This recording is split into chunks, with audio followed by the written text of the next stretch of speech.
Hello friends, स्वागत है आपका आपके अपने चैनल एचएससी स्टडी गाइड में। आज इस वीडियो में हम बात करने वाले हैं वर्क मैनेजमेंट सिस्टम के पेपर के बारे में।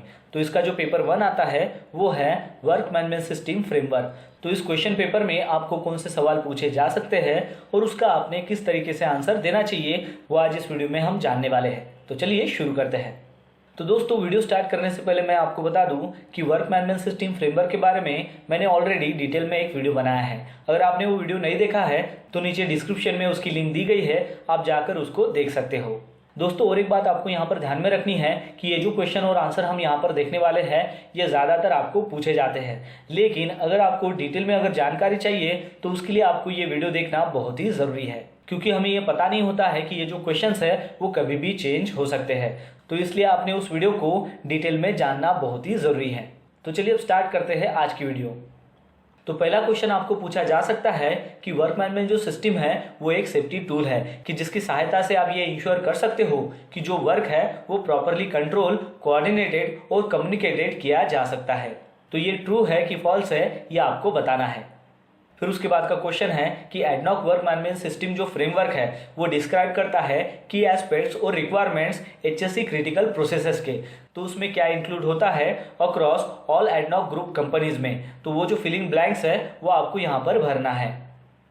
फिर उसके बाद का क्वेश्चन आपको पूछा जा सकता है कि कॉन्ट्रैक्टर्स जो है उसकी जो सारी एक्टिविटीज़ है जो वो परफॉर्म करता है with in ADNOC operating facilities में, तो वो जो कैरिड आउट करने के लिए वो जो कॉन्ट्रैक्चुअल रिक्वायरमेंट्स है एडनॉक की वो उसको इंश्योर करना होता है। तो वो कॉन्ट्रैक्टर की जिम्मेदारी है। तो ये जो है ये ट्रू है कि फॉल्स है, ये आपको इसमें बताना है। फिर उसके बाद का क्वेश्चन आपको पूछा जा सकता है कि हर एक जो ग्रुप कंपनी है वो मेंटेन करती है filling the blanks list of persons की जो ऑथराइज है सिग्नेटरीज के लिए पीटीडब्ल्यू सिस्टम में, और साथ ही में जो फॉलोइंग रूल्स है वो उसके लिए अप्लाई होते हैं। तो वो जो लिस्ट है वो होगी राइटिंग में बाय एसेट ओनर की तरफ से। फिर उसके बाद है कि वो जो लिस्ट है वो अप्रूव होगी एनुअल बेसिस के ऊपर। फिर उसके बाद है कि वो जो लिस्ट है वो डेट तक रहेगी। फिर उसके बाद है कि जो अप्रूव लिस्ट है वो रहेगी डेसिग्नेटेड एरियाज में, खास तौर से जो परमिट कंट्रोल फैसिलिटीज़ है, कंट्रोल रूम है या फिर अदर डेसिग्नेटेड एरियाज हैं। तो यहाँ पर जो फिलिंग द ब्लैंक्स है वो आपको वहाँ पर भरना है। फिर उसके बाद का क्वेश्चन आपको पूछा जा सकता है कि प्रिंसिपल जो कस्टडियन है जो रिस्पॉन्सिबल होते हैं सभी जो चेंजेस है वर्क मैनेजमेंट सिस्टम फ्रेमवर्क में उसके ऑथराइजेशन के लिए, तो वो जो है वो होते हैं senior vice president HSC ADNOC group. तो ये जो है ये ट्रू है कि फॉल्स है, ये आपको यहाँ पर बताना होता है। फिर उसके बाद का क्वेश्चन आपको पूछा जा सकता है कि एसेट ओनर जो है वो वर्क मैनेजमेंट सिस्टम स्टैंडर्ड्स में अगर कोई डेविएशंस अगर है तो उसकी जो रिक्वेस्ट है वो उसके द्वारा होगी और उसके साथ में रिस्क असेसमेंट भी रहेगा, और उसे राइटिंग में group company, corporate HSC vice president या फिर उसके जो हेड है उसको रिव्यू के लिए देना है। फिर उसके बाद group company, corporate HSC VP जो है वो अकॉर्डिंगली वो जो रिक्वेस्ट है डेविएशंस की उसको रिव्यू करने के बाद वो शेयर करेंगे एडनॉक ग्रुप एचएससी को उनके रिव्यू के लिए। वर्क मैनेजमेंट सिस्टम स्टैंडर्ड से जो भी डेविएशंस है वो जो है वो अप्रूव होंगे सीनियर वाइस प्रेसिडेंट एचएससी और एडनॉक ग्रुप की तरफ से। तो ये जो सेंटेंस है ये ट्रू है कि फॉल्स है, ये आपको यहाँ पर बताना है। फिर उसके बाद का क्वेश्चन आपको पूछा जा सकता है कि पेपर बेस्ड जो सिस्टम है उसमें जो ओरिजिनल कॉपी है जो डॉक्यूमेंटेशन में साइन किया हुआ है और सभी जो रिलेवेंट अटैचमेंट्स है जो रिक्वायर है as per work management system standard के अनुसार, तो वो जो है वो रिटेन रहेंगे मिनिमम पीरियड ऑफ मंथ के लिए।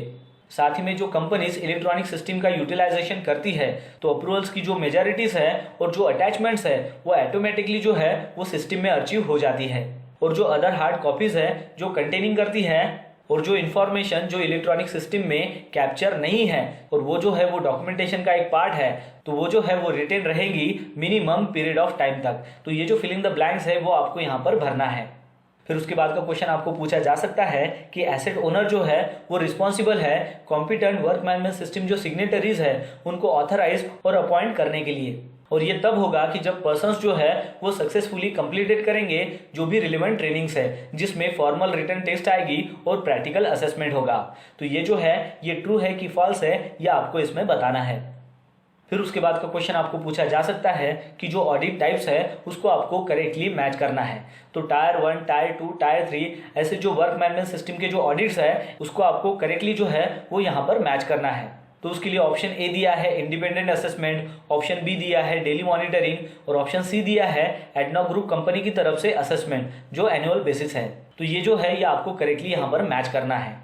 और फिर उसके बाद का क्वेश्चन आपको पूछा जा सकता है कि अगर कोई भी डॉक्यूमेंटेशन हो या फिर सभी जो रिलेवेंट अटैचमेंट्स है जो रिक्वायर है as per work management system standard के अनुसार जो किसी भी रीजन की वजह से पार्ट ऑफ इन्वेस्टिगेशन है, तो वो जो सारे रिलेटेड डॉक्यूमेंट्स है वो आपको इन्वेस्टिगेशन का ड्यूरेशन जब तक है तब तक आपको उसको अर्चिव करके रखना है। तो ये ट्रू है कि फॉल्स है ये आपको यहाँ पर बताना है।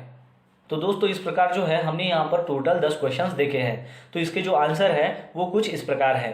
दोस्तों यहाँ पर मैं आपको एक सलाह देना चाहूँगा कि ये जो क्वेश्चंस के आंसर है ये आप डायरेक्टली यहाँ पर न देखकर सबसे पहले वो जो क्वेश्चंस के आंसर आपको कितने आते हैं, भले वो गलत हो वो चलेगा, लेकिन आपको ये समझ में आएगा कि कितना जो है आपने यहाँ पर अंडरस्टैंडिंग की है। और ये जो अंडरस्टैंडिंग है ये आपको जो हमारा पिछला वीडियो है जो हमने वर्क मैनेजमेंट सिस्टम फ्रेमवर्क के बारे में डिटेल में जानकारी दी है वो देखने के बाद ही पता चलेगा। तो सबसे पहले आप उस वीडियो को देखिए ताकि ये जो क्वेश्चंस है इनके जो आंसर है ये आपको यहाँ पर आंसर न देखकर पहले ही पता चल जाए। तो दोस्तों आशा करता हूँ कि आपको इस वीडियो के माध्यम से पता चल गया होगा कि वर्क मैनेजमेंट सिस्टम फ्रेमवर्क जो पेपर 1 है उसमें कौन से क्वेश्चन पूछे जा सकते हैं और उसका आपने किस तरीके से आंसर देना चाहिए।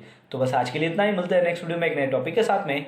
तब तक के लिए टेक केयर, बाय बाय।